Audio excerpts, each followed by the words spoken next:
Oi pessoal, tudo certo? Bem-vindos de volta ao nosso canal. E hoje a gente tá aqui pra falar novamente sobre Chernobyl. Chernobyl. Que a gente acabou de assistir o quarto e penúltimo episódio da série. Mas antes da gente começar o nosso review, não esquece, como sempre, de deixar o seu joinha, de comentar aqui embaixo o que você achou do episódio, o que você está achando da série. Tu tem interesse em ler um pouco mais sobre Chernobyl? Nós vamos deixar um link para alguns livros aqui na descrição. O Misa vai deixar também o link do podcast do criador da série, se você tiver interesse em ouvir esse podcast e saber um pouquinho mais sobre como é que foi o trabalho de desenvolvimento da série e por que as coisas aconteceram do jeito que elas aconteceram na série. E não esquece de se inscrever e acionar o sininho, se você ainda não é inscrito e ainda não acionou o sininho, e de nos seguir nas redes sociais, que a gente tá no Facebook, no Instagram e no Twitter. Pois é, começar falando primeiramente desse podcast que a gente descobriu logo depois do vídeo da outra semana que a gente fez, porque eu aconselho todo mundo a ouvir esse podcast. Ele é muito explicativo, ele é muito interessante para saber os pormenores e dados complementares que a série não te passa. Ele não é, por exemplo, que nem o behind the scenes do Game of Thrones, que ficava justificando o que aconteceu na série. Ele é mais assim a título de curiosidade, ele entra com o criador, só o criador e o outro cara conversando, e o host do podcast conversando, e ele fala das influências que ele teve, das decisões que ele tomou, como por exemplo, não usar o russo como língua, e sem usar sotaque na língua inglesa, porque ele disse que ia ficar muito estranho. Fica estranho, causa constrangimento e estranheza. Tu vê uma pessoa que não é dessa descendência. Puxando aquele R meio que estereotípico. Sabe? E uma das coisas que ele comentou foi que quando eles tentavam fazer o sotaque, morria a atuação e ficava só sotaque. Então esse é o grande motivo. Mas é legal porque ele fala de pontos, assim, de algumas coisas que a gente comentou na review sem ter ouvido o podcast e que foram mensagens que ele tentou passar com essa história, que é a questão da fake news, que é a questão de que isso poderia ter acontecido em qualquer lugar. Aconteceu na União Soviética porque foi lá onde as coisas realmente estavam sendo feitas da forma errada e acabou estourando em um determinado momento, como era previsto que ia estourar, como a gente descobriu nesse episódio. Mas é muito bom, eu aconselho muito que vocês ouçam esse podcast, é bem interessante. Ele só tem um problema, ele é em inglês, então se vocês não souberem inglês não vai adiantar muito. Mas eu acho que é complementar e é interessante, porque a gente fica sabendo um monte de coisas ali que a série muitas vezes não tem tempo de mostrar, ou opta por não mostrar. E uma delas, inclusive, que a Maria tava comentando ontem, a série não falou que fim levaram aqueles mineiros nesse novo episódio. Porque a gente tem a resolução daquela questão de que era 50% de chance da lava escorrer e destruir o concreto e 50% de não. Então eles tentaram fazer o máximo possível pra não acontecer. E a gente não fica sabendo que, no caso, os mineiros conseguiram abrir aquele buraco que eles precisavam abrir para o sistema de refrigeração, mas que esse sistema de refrigeração nunca foi instalado, porque a lava nunca chegou a passar o cimento, então o buraco foi enchido de cimento também, nunca foi colocado esse sistema de refrigeração, e isso a gente não fica sabendo. E foi muito difícil esse episódio de assistir. Pesado. Foi muito pesado, porque eu tenho um sério problema com maltrato aos animais. As pessoas morrendo não tem problema. Quando a gente vê as pessoas morrendo, tudo bem, entende? Porque a gente sabe, são atores, é maquiagem, aquelas pessoas não estão sofrendo de verdade. E as pessoas, eu acho que um motivo pelo qual é tão fácil a gente ver as pessoas sofrendo e tão difícil a gente ver os animais sofrendo é porque os animais não têm culpa nenhuma disso. Eles não sabem. As pessoas também não, né? Não, o Dyatlov. Não, a Dyatlov sim, mas os outros, né, as crianças lá que estavam queimando claro que não. Na radiação. Claro que não, mas é que os animais, é difícil ver animal sofrendo. E daí a gente ter toda uma cena em que a gente vê essa equipe que eram os limpadores. Não era exatamente esse o nome dele, eles tinham um nome específico, que são esses homens que foram trazidos pelo exército pra ir lá e limpar Pripyat. E os arredores de Chernobyl para tentar impedir o avanço da nuvem de radiação. Então eles cortaram árvores, eles mataram os animais, eles reviraram o solo porque o solo teria que ser tirado, e daí tapado com ele mesmo, e eles foram lá e fizeram isso à mão. E eu acho que a gente focou em um deles, que é o que tava nesse grupo de extermínio de pets, e foi extremamente horrível pra mim essa cena. E aí, junto com isso, o que aconteceu com a Lúcia, que a gente já imaginava que ia acontecer, que o neném dela ia nascer e não ia sobreviver. E é ainda mais triste por causa de tudo que o marido dela passou e de tudo que ela sofreu ao lado do marido. Ela perdeu o nenê, foi ainda mais chocante e horrível. Então foram essas duas cenas que pesaram muito dentro da gente. Eu acho que a cena dos biorobôs pra mim foi a mais sufocante desse episódio de todas. Porque é muito... Nossa, eu acho incrível a direção, é maravilhosa dessa série. A fotografia, a direção, a trilha... Porque é 1 minuto e meio só a cena. E é completamente agoniante. Porque não tem trilha sonora, é só o medidor Geiger lá. Fica... E aí quando ele chega perto de uma pedra começa a aumentar. E quando ele chega perto do reator fica maior ainda. E eles têm que ficar ali 1 minuto e meio, que senão eles podem morrer a qualquer momento. E o cara tropeça e o cara não consegue pegar a pedra. Ele vai pegar uma pedra e não consegue.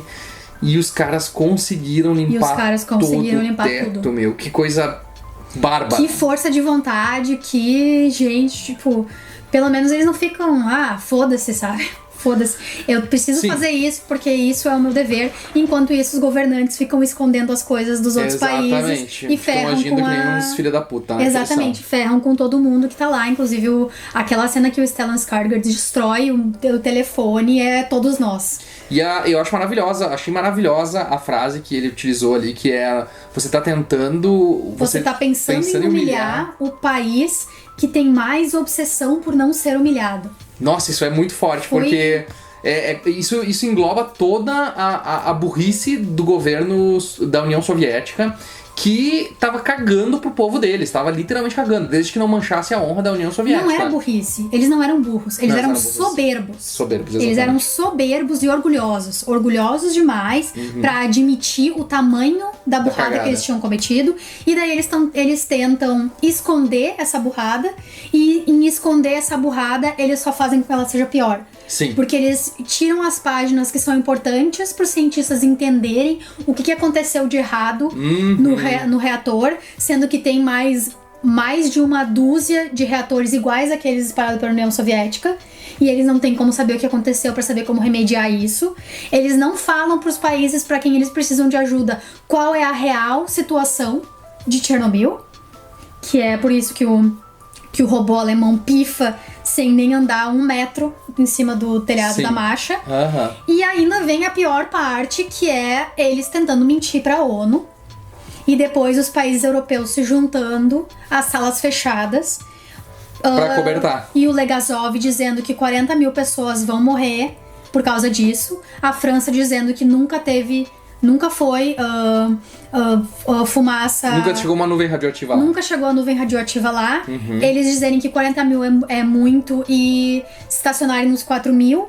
Nunca se esforçarem e nunca fazerem estudos pra realmente comprovar. Quando eles chegam nos 4 mil, eles param, porque olha, 4 mil que a gente tinha dito é 4 mil. E aí, ocasionado por isso, o Legasov se mata. Que eu acho que é como vai terminar essa temporada. Possivelmente. A temporada na série inteira, provavelmente, né? Sim, a temporada é a série, porque falta só um episódio. Exatamente. Mas é bem nisso, e é completamente revoltante a forma como... Porque tu vê, assim, ó, as pessoas que estão na União Soviética, elas são pessoas que acreditam naquele ideal.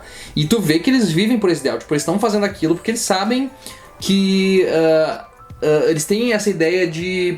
povo unido, sabe? De ser uma pessoa só, de tipo assim, ó, eu vou morrer. E ele cita isso no podcast também, é um dos pontos que ele defende bastante, que as pessoas estão sabendo que vão morrer e eles voluntariamente se sacrificam pra fazer isso. E ele diz assim, isso é um tipo de pensamento que é muito próprio daquele povo ali, que vivia naquela ideia, naquela ideologia e acreditava nela. Só que os próprios governantes não acreditam na ideia, sabe? Tipo, eles propagam a ideia, mas eles não acreditam, não vivem a ideia como o povo ali viveu nesses momentos. Eles propagam a ideia para ter um controle sobre o povo. Inclusive, no momento em que eles vão lá, essa série se passa na Ucrânia, a gente comentou erroneamente no começo do último review, então só corrigindo, é na Ucrânia, mas no momento em que ele vai lá, os caras sobem lá depois de terem limpado o telhado e colocam a bandeira no alto da torre do reator, foi pra eles assim uma coisa assim de, olha, a gente conseguiu, a gente fez o que a gente precisava fazer, sabe? Um momento de muito orgulho. E Exatamente. eles ganharam 800 rublos por fazer isso. Não ganharam. E é interessante ver que depois eu tava vendo uns documentários, algumas entrevistas sobre o assunto. Os caras dizem, poxa, o pessoal que foi pro Afeganistão tá até hoje recebendo soldo do governo. E a gente que fez tudo aquilo não tem mais amparo nenhum, sabe? Uhum. Então, tipo, eles se sentem rejeitados agora porque os caras estão morrendo de câncer, os caras estão com metade da vida deles destruída já. Eles precisam de fazer hemodiálise, eles precisam de fazer um monte de coisa porque o corpo deles tá podre. Uhum. E as pessoas meio que, tipo, abandonaram eles, assim, esquecendo do que os biorobôs fizeram, né? Que é uma das melhores cenas também, eu acho, ele criando a ideia de biorobôs. E pra mim, eu só senti um pouquinho, isso eu falei pro Misael também, que o episódio foi um pouco corrido, porque eu acho que nos primeiros episódios eles tiveram um passo tão lento em mostrar melhor as coisas, que eu acho que agora eles estão correndo muito por coisas muito interessantes. E não é porque eu acho que tipo, eles estão só correndo muito, é que eu acho que eles estão correndo por coisas que eu queria ver, coisas que são interessantes, e eu entendo o lado dele, que ele tem que terminar toda essa história em mais um episódio, e eu entendo que ele começou devagar e ele foi aos poucos correndo, mas eu queria ver muito mais sobre esse grupo que limpou Pripyat e os arredores e sobre os biorobôs. É muito legal, inclusive, a cena toda, essa montagem que tem deles limpando a cidade, limpando tudo, eu acho que é muito bem feita, assim, é uma imagem, parece sido tirada de um filme como, por exemplo, Epidemia, lá de 1995, que eles usam aquelas roupas especiais e é um filme muito próximo de filme de terror que a gente vê com a questão do ebola e tal. Então, eu achei muito assombrosas as imagens desse episódio. E as pessoas falaram, alguém comentou no nosso vídeo que não é um terror, tipo, claro que é um terror. É um terror mais assustador de todos. Mais aterrorizante que aconteceu no nosso planeta. Ele é completamente até hoje, a coisa mais aterrorizante que aconteceu na história da raça humana nesse mundo. Foi isso? Podia ter acabado com a nossa existência. Não tem um fantasma, obviamente, mas não precisava de um fantasma, né? Claro que não precisa de uma força sobrenatural pra ser aterrorizante. Não precisa ter a Chorona aparecendo no canto da tela. Não precisa ter um monstro fazendo... Só o barulho do reator fazendo... Já é bem assustador. Meu Deus, eu vou morrer de radiação. E tem muita coisa muito boa, assim, nesse episódio. Eu gostei muito de ver, por exemplo, o momento que eles estão indo lá pra... no desenvolver... Cada parte que eles mostram de personagem diferente é uma sub-história que se desenvolve, e eu gostei muito que ela se encerra no próprio episódio, praticamente. Que é a história desse rapaz que entra... que não era um soldado. Não. E como eles distribuem bem a informação, sabe? Tipo, ele chega lá...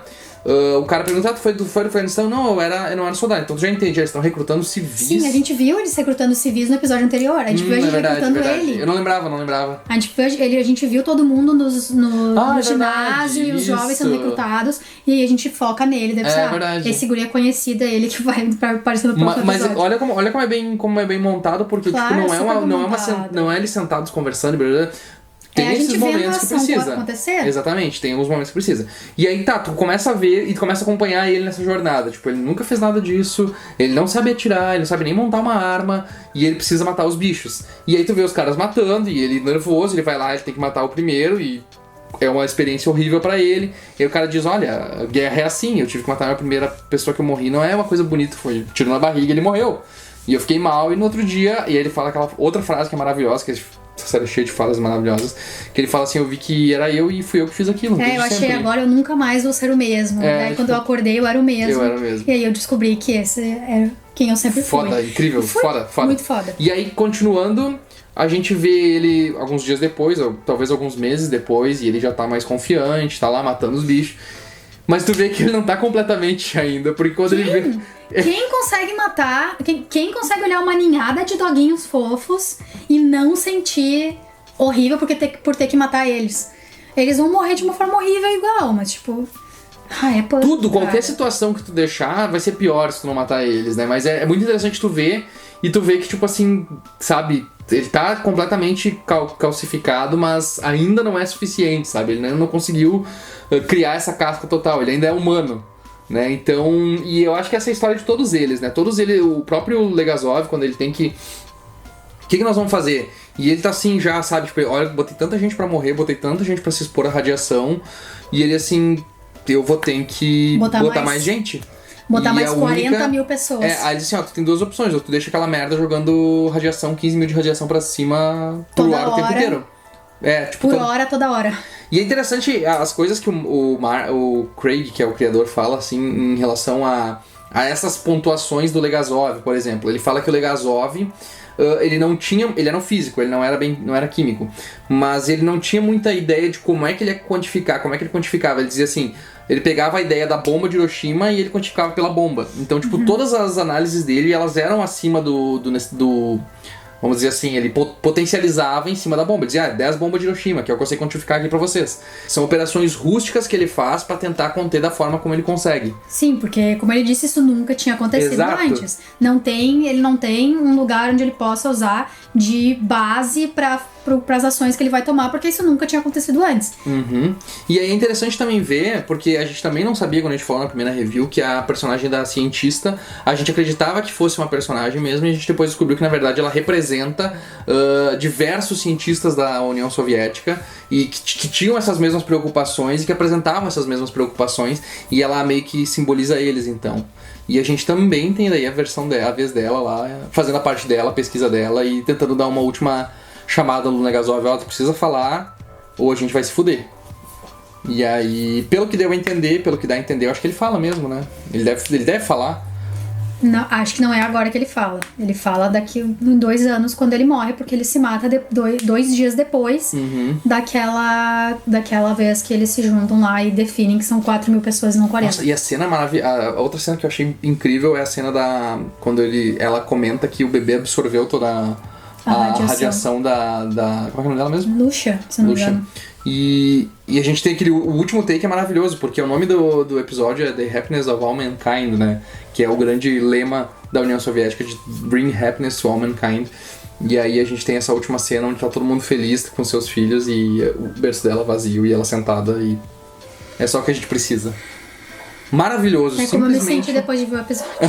É simplesmente maravilhoso, eu tô achando...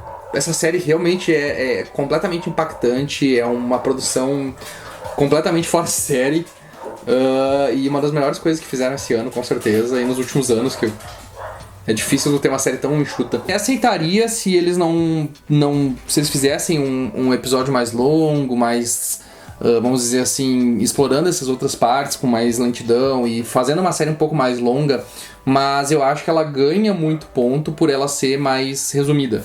Tu aceitaria, no caso, tu gostaria? Eu gostaria e eu assistiria de boas, eu não reclamaria, porque é muito interessante o que tá acontecendo. Com certeza. Porque passa muito rápido os episódios. Só que eu acho que esse é um ponto forte da série, porque no momento que tu assiste ela, e ela passa tão rápido, e ela consegue ser concisa nas informações dela, e ela leva o plot adiante, e ela conta a sua história direito como ela deveria contar, e ela aborda todos os pontos de uma forma bem completa, porque, querendo ou não, é muito completa a forma como eles estão abordando, dando explicações difíceis de uma forma didática, clara da gente entender. Eu acho que ela perderia um pouco dessa síntese, né? E, por exemplo, pega o Mad Max Fury Road, que tem esse mesmo estilo. Poderia abordar mais, poderia ser mais longo, mas ele é completamente enxutinho e eu acho que funciona. Ele é autocontido e se ele fosse para os lados, ele ia acabar se perdendo. É isso que tu acha? Exatamente. Por isso que eu acho que funciona bem assim esse sistema dele de ser bem resumido e direto ao ponto onde ele precisa, sabe? Onde ele pode dar um pouquinho mais de vazão, ele dá um pouco mais de vazão, mas ele não fica perdendo tempo com bobagenzinha também. Então tá, pessoal, essa foi a nossa review do 4º e penúltimo episódio de Chernobyl, a nova minissérie da HBO, que desbancou todo mundo no IMDb, já tá sendo uma das melhores séries que a gente viu esse ano. Acho que vai ser difícil, a não ser que a 3ª temporada de Legion seja muito fucking great. Chernobyl vai ficar no primeiro lugar. Não esquece de dar like se você gostou do vídeo, de deixar aqui nos comentários o que você tá achando da série, o que você tá esperando pra esse último episódio. Nós vamos ter review dele ainda essa semana. Digo pra vocês novamente, se vocês tiverem interesse em ler mais sobre Chernobyl, a gente vai deixar aqui na descrição alguns livros sobre esse acontecimento. Há alguns livros sobre... Entre esses livros que a gente vai deixar aqui na descrição, tem um dos que é talvez um dos melhores, e inclusive levou o Nobel de Literatura, chamado Vozes de Chernobyl. É uma história que são relatos em primeira pessoa de diversas pessoas que passaram por lá, e que essa autora foi lá, coletou, e é relatos absurdamente assustadores. É uma leitura pesada, mas é uma leitura maravilhosa. Não é à toa que ganhou um prêmio, assim como a série. Inclusive, ele comenta no próprio podcast também que ele utilizou alguns relatos dali, pegou, se não me engano, o relato da Lúcia veio dali. Então, algumas coisas vocês vão ver que estão relacionadas na série, mas o roteiro é original. E não esqueçam de se inscrever se ainda não são inscritos. E não esqueçam, como sempre, de se inscreverem no canal se não são inscritos, de acionarem o sininho e nos seguir nas redes sociais. Nós temos página no Face, grupo fechado no Face, estamos no Insta e estamos no Twitter para encher o seu saco em todas as redes. Até a próxima! Tchau!